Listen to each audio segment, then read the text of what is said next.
Surrounded by barren looking land on all sides in Terracotta village in Raichur district, one of the worst drought affected districts of Karnataka, 28-year-old Reddy's 12-acre farm resembles an oasis in a desert with rows and rows of organic pomegranate and mango plantation laden with fruit, which is sold to big dealers in Mysore, Udipi, Bangalore, and Hyderabad.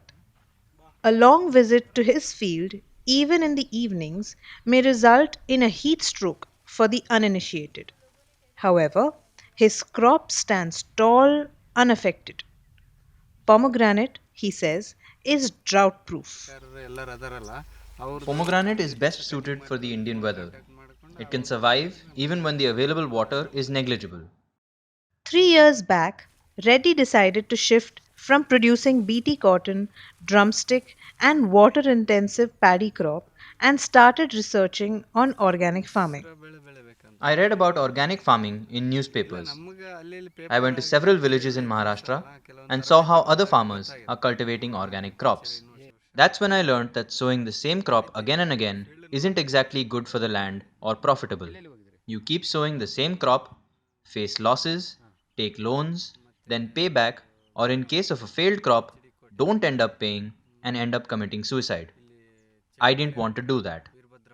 During his research, he also chanced upon Karnataka government's Krushi Bhagya scheme that trains farmers in rainwater harvesting and gives them a sum of rupees 25,000 to build a farm pond to store water.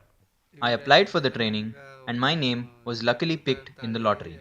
In the training that was conducted in the agriculture college in Raichur city, they taught me to build a farm pond and install a water pump to regenerate groundwater and provide enough water for the drip irrigation system I put in place in my fields.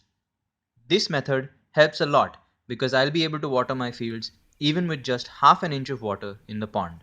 It's been 3 years since the drought situation in Karnataka persistently worsened. I do not want to face what the other farmers are facing. They are committing suicide every day.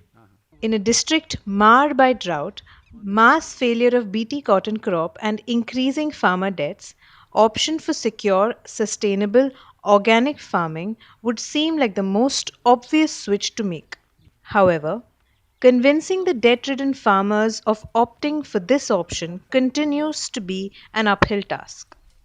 A large section of farmers dismiss the idea of organic farming either because they have experienced bumper yields or have seen others receive humongous profits in the past, or because their crop has failed this year, leading to huge debts at criminal interest rates of over 36% per annum, which in turn demands that they opt to take a gamble with growing BT cotton again.